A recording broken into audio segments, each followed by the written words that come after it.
नमस्कार, प्रसंगर्ष में आप सभी का स्वागत है। जैसा कि हमारे नियमित दर्शकों को पता है कि प्रसंगर्ष में हर सैटरडे को किसी विशेष विषय पर हम चर्चा किया करते हैं। तो इन चर्चाओं को लेकर के अब क्योंकि सावन का महीना आने वाला है, अभी चर्चा रहती है बेसिकली कि पर्यावरण की। पर्यावरण के साथ-साथ में एग्रीकल्चर के अंदर जिस प्रकार से केमिकल से जो प्रोडक्ट तैयार किए जाते हैं, जल्दी उसको फसल को तैयार करने के लिए या फल और फ्रूट तैयार करने के लिए, तो उसको लेकर के जो चिकित्सक हैं या जो इससे विशेषज्ञ हैं, उनका मानना है कि ये रोग को उत्पन्न करते हैं। इसी को लेकर के सरकारी संस्थाएं भी, सामाजिक संस्थाएं भी और पर्यावरण को लेकर के भी कुछ संस्थाएं जागरूक है, जिनमें से ब्यावर में ग्रीन प्रोजेक्ट करके संस्था चल रही है, जीव दया संस्था करके भी चल रही है और नगर परिषद में युवा सभापति हैं। युवा सभापति नरेश कन्नौजिया, क्योंकि छात्र जीवन से ही अपने दायित्व को, चाहे छात्र जीवन का मामला रहा हो, चाहे राजनीतिक मामला रहा हो, चाहे उनके 5 साल पूरे होने जा रहे हैं, उसमें भी इनका यही प्रयास रहा कि मैं हर फील्ड में कुछ न कुछ नया करूं। तो इसी को लेकर के आज हमारे पैनल में मौजूद हैं नरेश कन्नौजिया, जो सब और सक्रिय रहते हैं। इसी के साथ में है सुनील यादव, जो अभियंता है नगर परिषद में। ललित शर्मा, जाना पहचाना नाम है अपने हाथ में, जो बोटनी के अंदर इन्होंने अपनी शिक्षा ली थी और यहाँ नगर पालिका में गार्डन सुपरवाइजर के रूप में इन्होंने गार्डन को डेवलप करने में भी काफ़ी प्रयास किया था। इसके साथ साथ में सी सीमेंट के अलावा अन्य जो निजी संस्थान है, उनमें भी इन्होंने पर्यावरण को लेकर के और पौधारोपण को लेकर के और गार्डन्स को डेवलप करने के लिए काम किया। ग्रीन प्रोजेक्ट आज अपने आप में एक ऐसा नाम आ गया है ब्यावर में, जिसको कि किसी पहचान का मोहताज होने की जरूरत नहीं है।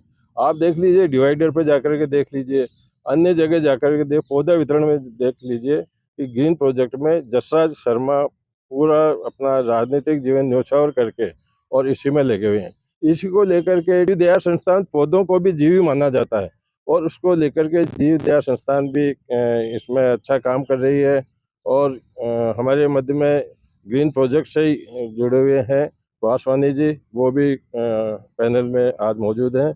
मैं सबसे पहले जानना चाहूँगा सभापति नरेश कन्नौजिया से कि उन्होंने, हालांकि नगर के विकास में कोई कमी नहीं रखी है, लेकिन इस क्षेत्र में मतलब पौधारोपण को लेकर, गार्डन के डेवलपमेंट को लेकर के और आपने क्या कुछ किया है और अब आगे आपकी क्या कुछ रूपरेखा रही है। बजट भी आपके पास में काफ़ी आता है, तो आपने किस प्रकार से, कल भी जैसे सुना है कि आप काफ़ी प्लांटेशन लगाने जा रहे हैं, तो आपसे हम पूछना चाहेंगे कि आपकी इसके अंदर किस प्रकार की गतिविधियां रही और शहर को आपने किस प्रकार से इस मामले में आगे विकसित करने में अपना सहयोग किया। जैसा कि आपको विदित है कि अभी पर्यावरण दिवस गया है और पर्यावरण दिवस पे हमने कार्यक्रम भी किया था, साइकिल रैली भी निकाली थी। एक संकल्पना थी सबकी कि ब्यावर को हरा भरा करे और ग्रीन ब्यावर प्रोजेक्ट नगर परिषद द्वारा चलाया गया जा रहा है।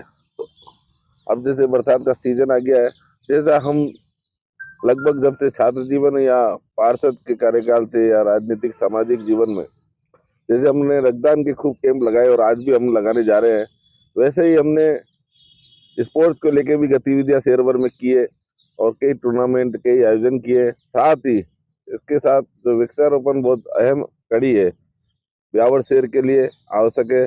आप देख रहे हैं, पिछले जब से हम सभापति बने थे उस समय सभी संस्थाओं के सहयोग से सबसे पहला काम तो हमने डिवाइडरों पे पौधे लगाए, वृक्षारोपण किया है, हजारों पौधे लगाए। उसके साथ साथ भी कोरोना काल के बाद फैसिलिटी क्षेत्र डेवलप किए हैं पूरे ब्यावर में, चार दीवारी की है और वहाँ चार दीवारी के अंदर हमने सैकड़ों पौधे लगाए जो हजारों की संख्या में लगे हैं। लेकिन जो हमारा टारगेट लेके चले थे पिछले साल, उसमें से हम बहुत सारे पौधे लगाए भी थे, हमने उनका रिगार्ड भी लगाए थे। तो कई जगह हमने पाया कि कई पौधे सूख भी गए और कई लोग रिगार्ड लेके चले गए वहां से। अभी हम योजनाबद्ध तरीके से ब्यावर के जितने भी हमारे फैसिलिटी क्षेत्र है ब्यावर शहर के अंदर, जो विभिन्न कॉलोनियों में है, जिनकी बाउंड्री हो रखी है वहाँ हम लगभग हजारों पौधे लगाने जा रहे हैं।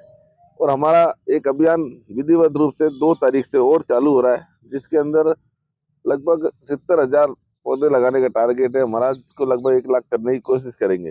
हालांकि लोग सोचेंगे कि ये बड़ा मुश्किल काम है, लेकिन हम कोशिश पूरी करेंगे।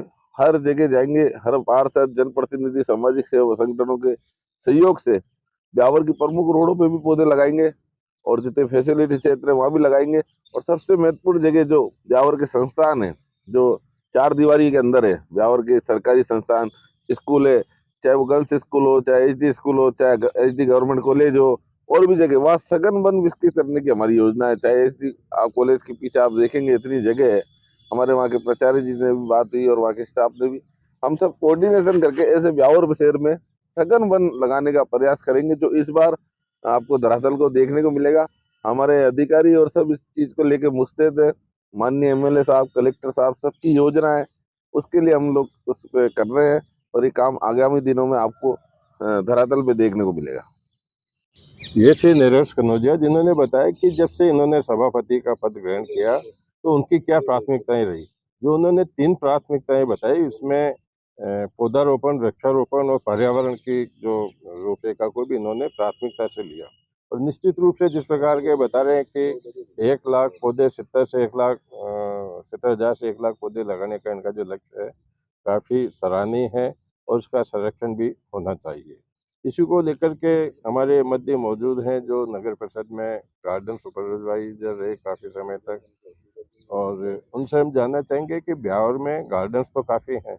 आपने जब अपने कार्यकाल में इनकी जो दशा देखी थी, उसके बाद में भामाशाहों को लेकर के भी कुछ स्थान बनाए गए, फव्वारे भी बनाए गए, और शहर के सौंदर्यीकरण को लेकर के जो गोद देने की योजना थी, वो भी शायद आपके समय में लागू हुई थी। तो उसको लेकर के आपने क्या कुछ महसूस किया, और अब इस संबंध में क्या कुछ किया जाना चाहिए जिसमें जो पर्यावरण की जो सबसे बड़ी समस्या है, उसको किस प्रकार से हम समाधान कर सकें उसका? मैं आपको ये बताना चाहूँगा कि पेड़ पौधे होते हैं 3 तरह के होते हैं। हर्ब, श्रब्स और ट्रीज़। हर्ब्स होते हैं छोटे पेड़, श्रब होते हैं झाड़ीनुमा, और ट्रीज़ होते हैं बड़े पेड़ होते हैं। होना ये चाहिए कि स्थान देख करके कि यहाँ कौन सा पेड़, कौन सा वातावरण है, किस टाइप के पेड़ यहाँ चल सकते हैं। अब मैंने यहाँ नोट किया, बुरा मत मानना सब लोग आप, रोड डिवाइडर पे नीम के पेड़ लगा रखे हैं, पाम के पेड़ लगा रखे हैं, जो बहुत महंगे आते हैं। पाम का पेड़ क्या करता है? न ऑक्सीजन देता है, न सामने वाली गाड़ी की लाइट रोकता, आंखों से आती है। जो डिवाइडर पे जो पेड़ लगते हैं वो झाड़ियाँ लगती है। वो झाड़ियाँ भी ऐसी लगती है जिनके लिए ट्री गार्ड की ज़रूरत नहीं होती है, जिनके लिए ट्री गार्ड की ज़रूरत नहीं, गाय बकरी नहीं खाती है जिनको, और ऑक्सीजन भी देते हैं, कार्बन डाइऑक्साइड ग्रहण करते हैं। और नाम सब बता दूंगा इनको, जो भी पेड़ खरीदने चाहिए आपको। पाम के पेड़ बहुत महंगे आते हैं, चलने वाले नहीं है वो, और कुछ नहीं देने अपने को, वो सिर्फ सुंदरता के हिसाब से है, ब्यूटिफिकेशन के हिसाब से होता है ना, ब्यूटिफिकेशन के हिसाब से होते हैं पेड़। तो मैं आपको जो जितने भी 70 जो भी पेड़ लगा रहे हैं आप जितने, मैं आपको लिस्ट दूंगा कि कौन सा पेड़ किस जगह एरिया में कैसे लगना चाहिए, पूरी लिस्ट मैं आपको दूंगा, और उसी हिसाब से चलना चाहिए। कई बिना पानी के भी पेड़ चलते हैं, जिसमें पानी देने की ज़रूरत नहीं है, उनको जीरो फाइट्स बोलते हैं। बिना पानी के चलते हैं, वो पानी देने की ज़रूरत नहीं होती उनको, और न ट्री गार्ड की ज़रूरत होती है। तो प्लांट्स वो लगने चाहिए जो आपको ऑक्सीजन दें, सबसे पहले ऑक्सीजन दें, कार्बन डाइऑक्साइड ग्रहण करें, सुंदरता भी दें। सुंदरता भी के हिसाब से अलग प्लांट्स आते हैं जो फ्लावरिंग ट्रीज होते हैं। कुछ अपने 11 पेड़ धार्मिक ऐसे पेड़ हैं जिनको अगर आपने लगा दिया और आपने बिना किसी परमिशन के काट दिया तो नॉन वेलेबल ऑफेंस है, जमानत नहीं होती उससे। वो पेड़ की लिस्ट भी मैं बता दूंगा आपको, वो 9 पेड़ 11 पेड़ कौन कौन से हैं। वो सब धार्मिक पेड़ हैं, वो वहीं लगने चाहिए जहाँ मतलब लगाना जगह हो, जहाँ पे पेड़ जगह घेरते हैं। आपने डिवेलपर लगा दिया, छोटी जगह लगा दिया, तो पेड़ की ग्रोथ में बढ़िया आप पाप कर रहे हैं। तो जो शिक्षा मैंने पाई है वो मैं बांटना चाहता हूँ, और पेड़ पौधे वही लगा। और कई चीज़ें आप खुद की नर्सरी तैयार कर सकती हैं नगर परिषद चाहे तो, कुछ पेड़ पौधे तैयार करने के लिए भी। नगर पर ब्यावर का विकास हुआ सब भामाशाहों से। श्री सीमेंट ने 15 लाख रुपए दिए, श्री सीमेंट ने कंपनी बाग के लिए। जितने फव्वारे लगे हुए हैं वो सब फव्वारे लगे हुए हैं, सब दानदाताओं के पैसे से लगे हुए हैं। 1 रुपया भी नगर परिषद का खर्च नहीं होगा, 1 रुपया भी। और आज उनके प्रसन्नता हुई कि नगर परिषद द्वारा ब्यावर शहर के अंदर 1 लाख पौधों का रोपण किया जा रहा है। आपसे मेरी रिक्वेस्ट यही रहेगी कि जो पेड़ लगाए जाएं, जो भी, वो जगह जगह स्थान देख करके स्थिति के हिसाब से प्लांट्स सिलेक्शन किया जाए, है ना। और इसके लिए मैं आपको बहुत बहुत धन्यवाद देता हूँ कि ब्यावर के लिए आप इतना कार्य कर रहे हैं। धन्यवाद आपको। हाँ हाँ।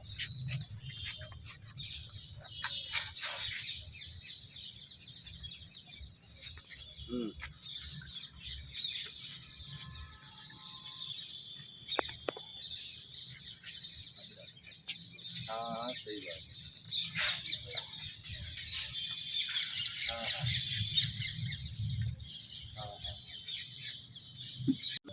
ललित शर्मा ने बताया कि क्योंकि बोटनी के विशेषज्ञ भी रहे और गार्डन को डेवलप करने, जैसा मैंने बताया था, गार्डन के संबंध में भी इनको अच्छी जानकारी है और बोटनी के अंदर इन्होंने अध्ययन भी किया है, तो इन्होंने अपनी टेक्निकल बातें बताई है।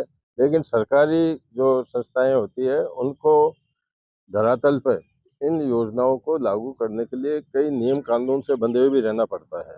उनको जिस प्रकार के कानून कायदे से बंधा हुआ रहना, टेंडर की भी पॉलिसी होती है, टेंडर के अंदर कम रेट देने वाली बातें भी होती है, तो ये सारी चीज़ें हैं। लेकिन मैं, क्योंकि अब इस प्रोजेक्ट के अंदर नरेश कनौजिया के साथ साथ में सुनील यादव जो तकनीकी रूप से या अभियंता भी हैं, इनके संरक्षण के लिए पौधारोपण तो हो जाएगा, लेकिन यादव साहब अभी बताएं, इनके संरक्षण के लिए, इनको पौधों को जीवित रखने के लिए हम किस प्रकार से उसको एक रूपरेखा को उसमें शामिल करेंगे ताकि ये मील का पत्थर साबित हो सके, पौधे जिंदा रह सकें और एक याद भी रह सके कि नरेश कनौजिया के समय में इस प्रकार के पौधे लगाए गए थे जो आज भी वहाँ कायम हैं। और इसको लेकर के साथ साथ में मैं ये भी चाहूँगा कि जिस जगह पे प्लांटेशन हो, एक छोटी सी प्लेट वहाँ पर 3x6 की ऐसी भी लगा दी जाए कि पौधारोपण के लिए क्या फायदे हैं, आपको क्या है, तो उससे आदमी जागरूक रहेगा, अपने आप सेवाएं करेगा। तो सुनील यादव से हम पूछना चाहेंगे कि इसके साथ साथ में संरक्षण की क्या प्लानिंग आपके पास में है। जैसा कि सभापति महोदय ने आपको बताया कि नगर परिषद ब्यावर का इस बार का पौधारोपण का टारगेट 70,000 है, जो कि हम जन सहभागिता के सहयोग से और हमारी टीम द्वारा मिलकर के शहर के विभिन्न फैसिलिटी भूमियों, शमशान कब्रिस्तान और विभिन्न पार्कों में पौधारोपण करवाया जाना प्रस्तावित है। इनके समुचित संरक्षण के लिए नगर परिषद द्वारा जो फैसिलिटी भूमि है उनकी 4 दीवारी का भी टेंडर किया जा रहा है।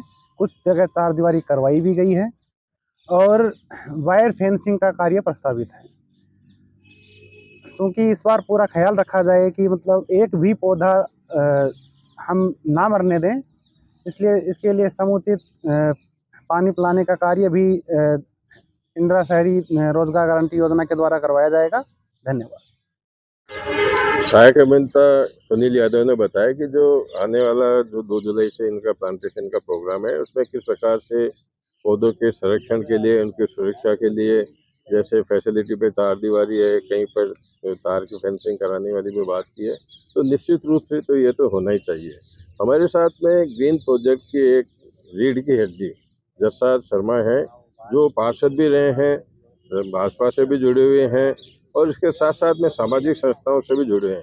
हम आपसे जानना चाहेंगे कि आपने अचानक अपना चोला कैसे बदल लिया।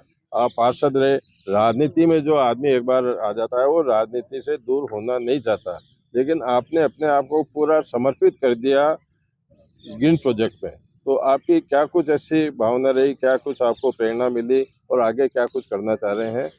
जसराज शर्मा। नमस्कार। पर्यावरण को लेकर पूरे वर्ल्ड के अंदर एक जागरूकता अभियान चल रहा है। इसी रूप के अंदर हम आज आगे बढ़ रहे हैं। इससे पहले मैं पार्षद था जब ब्यावर की कई रोडें छोड़ी गई, उस दौरान ब्यावर के कम से कम नहीं बांधते बड़े बड़े पेड़, जो 700-800 पेड़, जो एक वृक्ष थे, बड़े बड़े वृक्ष थे, वो सब साफ हो गए। तो कई लोग बेचारे बाहर से आते हैं, बैठने की जगह नहीं, वो इधर से उधर घूमने की जगह नहीं है। तो मेरे जो बेचारा है, वो बेचारे जो बाहर से आ रहे हैं, वो पशु पक्षी, उनके लिए सब बिल्कुल एरिया साफ हो गया। मतलब ये नहीं लगा कि वो एक बंजर जमीन होगी। फिर 2006 में हमने एक कॉलेज से शुरुआत करी। मैंने शुरुआत करते करते पहले अकेला था, जहाँ पेड़ लगते थे लगाए और कुछ लोगों को सहयोग मिला। परंतु जैसे कि 2018-19 के अंदर हम 7-8 दोस्त बैठे थे, तो व्हाट्सएप पे लिखा पेड़ लगाना चाहिए, पेड़ लगाना चाहिए। उसी अभियान को लेकर हमने एक ग्रीन प्रोजेक्ट बनाया। उसके अंदर ब्यावर में अब लगता है हम लगभग आज भी ज्यादा पेड़ लगा चुके हैं। अभी इसी सीजन में हमने 5 जून से पर्यावरण से लेकर अब तक 700 पेड़ लगा चुके हैं। इसके अंदर भी हमने एक नया प्रोजेक्ट लिया अभी मसूदा रोड गौशाला के अंदर, जो मामा से सहयोग से चल रहा है। इसके अंदर काम जारी है। इसी सहयोग से आगे बढ़ते हुए अभी हमने एक और योजना सोची है, जो नीलकंठ महादेव और डूंगरी के अंदर जो लोगों को जोड़ने के लिए, उसके अंदर हमने लोगों से जैसे बड़े से बड़ा आह्वान कर रहे हैं कि भाई आपका पेड़ लगाओ। उसके अंदर हमने लोगों से आह्वान कर रहे हैं कि यहाँ खाडे वाडे सब हम भी खोद देंगे, आप आगे पेड़ लगाओ, जिससे आगे से आगे पूरा हरियाली, पूरे इस शहर में हरियाली हो। जैसा शर्मा ने बताया कि उनको प्रेरणा मिलने के बाद में, जबकि ये कह रहे हैं कि सोशल मीडिया में चर्चा थी कि पेड़ लगने चाहिए, वृक्षारोपण होना चाहिए, इसको लेकर के उनकी मित्र मंडली, जिसमें संजय पारा सर भी इसमें काफ़ी अग्रणी पंक्ति में रहे, लगभग 20,000 पौधे इन्होंने शहर में लगा दिए। अब इन्होंने बताया कि नीलकंठ महादेव डूंगरी रोड पे अब ग्रामीण क्षेत्र में इनका फोकस है। तो निश्चित रूप से जो इनका ग्रीन प्रोजेक्ट है, वो जिस प्रकार से इसका नाम ग्रीन प्रोजेक्ट रखा गया है, वो सार्थक होता दिखलाई दे रहा है। सिटी के बाद में ग्रामीण क्षेत्र में अब इनका फोकस रहेगा। निश्चित रूप से गाँव में भी प्रेरणा मिलेगी और जो खेत खलिहान वाले लोग हैं, वो भी अब पौधारोपण को एक नया रूप देंगे, नया अमली जामा पहनाएंगे। जीव दया संस्थान के डीसी जैन भी हमारे मध्य में मौजूद हैं। जीव दया संस्थान किस प्रकार से इस क्षेत्र में काम करने की योजना रखती है और अभी तक क्या कुछ किया है, डीसी जैन साहब। नमस्कार। ग्रीन ब्यावर प्रोजेक्ट की ओर से मैं आपका हार्दिक स्वागत करता हूं। आज इस कार्यक्रम में ग्रीन ब्यावर जो पिछले 6-7 सालों से पर्यावरण के क्षेत्र में ब्यावर में अग्रणी संस्था है, जिस संस्था ने आज पूरे ब्यावर क्षेत्र में हर एरिया में पौधे लगाए हैं और आज वो पौधे चल रहे हैं। डिवाइडर पे देख सकते हो आप, सरकारी कार्यालयों में देख सकते हो, स्कूलों में देख सकते हो, आसपास के ग्रामीण क्षेत्रों में, ग्रामीण स्कूलों में भी ग्रीन ब्यावर पौधे लगा रही है। और वो पौधे 80% पौधे सक्सेस हैं। हम जब पौधा लगाते हैं तो उसको बाद में खाली पौधा लगा के छोड़ने का काम नहीं करते हैं, उसको समय समय पर पानी देना, उसको समय समय पर खाद देना, उसकी सुरक्षा के इंतजाम तक करते हैं। और आज ग्रीन ब्यावर पूरे ब्यावर में जब हमने ये संस्था शुरू की थी, जब हम मुश्किल से 5-7 जने थे, आज हमारा कारवा इतना बड़ा हो गया है कि पूरे ब्यावर में ग्रीन ब्यावर के नाम से हर आदमी जानता है कि ये जो जितने भी पेड़ दिख रहे हैं आपको पूरे डिवाइडरों पे, और जो ब्यावर की सुंदरता देख रहे हो, रेलवे स्टेशन की साइड पे ले लो आप, सेल्दा रोड पे ले लो, अजमेर रोड पे ले लो, बस स्टैंड से लेकर नगर परिषद वाले रोड पे ले लो, बीच के अंदर जो पौधे दिख रहे हैं, जो आज बिल्कुल हरियाली इनको लगती है कि आज कोई ग्रीन शहर में आए हैं, ये ग्रीन ब्यावर के द्वारा ही हो रहा है। और आगे भी ग्रीन ब्यावर आने वाले समय में इस साल विशेष तौर पे और अधिक पर्यावरण के क्षेत्र में पौधे लगाने का काम करेगी। अब की बार हमारी ये सोच है कि हर घर एक पौधा लगाने का हमारा विचार है कि जहाँ तक कोशिश करेंगे कि हर घर एक पौधा ग्रीन ब्यावर लगाएगा, जिसके लिए इसको देख रेख की जिम्मेदारी भी हम लोगों की रहेगी। सिर्फ उन लोगों को पानी देने का काम रहेगा। ये हमारी संस्था आगे भी काम करने जा रही है और ग्रीन ब्यावर के क्षेत्र में, पर्यावरण के क्षेत्र में आज प्रथम संस्था है। जैन साहब ने ग्रीन प्रोजेक्ट के बारे में बताया कि किस प्रकार से इसकी शुरुआत हुई, कितने पौधे लगाए, कितने पौधे आज भी वहाँ मौके पर मौजूद हैं, और उन्होंने स्थान भी बताया कि कहाँ कहाँ इन्होंने पौधे लगाए थे। लेकिन अब ग्रीन प्रोजेक्ट का आगे कौन सा बड़ा प्रोजेक्ट है, इसको लेकर के बाबू भाई वासवानी से हम जानना चाहेंगे कि आप भी ग्रीन प्रोजेक्ट से जुड़े हैं। अब आगे आपका ऐसा कौन सा बड़ा प्रोजेक्ट है जो अपने आप में एक महत्वपूर्ण प्रोजेक्ट हो? नमस्कार, मैं ग्रीन ब्यावर से बाबूभाई वासवानी। लगभग मुझे 7 साल हो गए ग्रीन ब्यावर से जुड़े हुए, और हमने शुरुआत करी थी बहुत छोटे स्तर पर करी थी। आज शहर हरा भरा कर चुके हैं हम, 80% से ज़्यादा हमने शहर को हरा भरा कर दिया है। अभी आगामी बारिश में हम नया प्रोजेक्ट स्टार्ट करने जा रहे हैं सेंट्रल जेल में। उसको हम विधिक रूप से, ललित जी हैं हमारे सहयोगी, गांधी जी, उनसे राय लेके कौन से पौधे लगने चाहिए, कौन से नहीं लगने चाहिए, वो सलाह मशवरा करके आगे इस प्रोजेक्ट को बढ़ाया जाएगा। और आने वाले रूप में शहर में हरा भरा करने की योजना है ग्रीन बेवर की। आप सबका सहयोग चाहिए और आशा है। बाबूभाई वासनानी ने बताया कि किस प्रकार से जो पिछले 5-6 साल में यहाँ पौधे लगाए गए थे और उनमें से कितने 80% पौधे जीवित रहना बहुत बड़ी बात है। इसके साथ साथ में इन्होंने एक और विशेष बात बताई कि अब इनका जो अगला कदम है वो ग्रीन प्रोजेक्ट का सेंट्रल जेल की तरफ है, जहाँ प्लांटेशन के साथ साथ में एक बगीचा भी डेवलप करने वाली बात है। तो निश्चित रूप से ये भी एक सराहनीय कदम है, क्योंकि जेल अपने आप में एक अलग से संस्था होती है, जहाँ इस प्रकार से अगर बगीचा ये लोग बनाएंगे, गार्डन डेवलप करेंगे, तो वहाँ जो कैदी रहते हैं आसपास के वातावरण में भी उसका काफ़ी कुछ लाभ मिलेगा। कैदी घूम भी सकेंगे और पर्यावरण को भी वहाँ पर बढ़ावा मिलेगा। कुल मिलाकर के आज के प्रसंगवश को यहीं विराम देते हैं। आज हमारे प्रसंगवश में हमारे जो मुख्य रूप से इस प्रसंगवश की टीम है, उसमें संजय पाराशर, सीपी अग्निहोत्री, मनोज व्यास और काफ़ी कुछ सदस्य हमारे साथ में जुड़े हुए हैं, जो हमारे प्रसंगवश की रिकॉर्डिंग के समय पे हर प्रकार की व्यवस्थाओं को अंजाम देते हैं। उनका भी आभार। कल फिर नई चर्चाओं के साथ में आपके सामने उपस्थित होऊंगा। तब तक के लिए नमस्कार।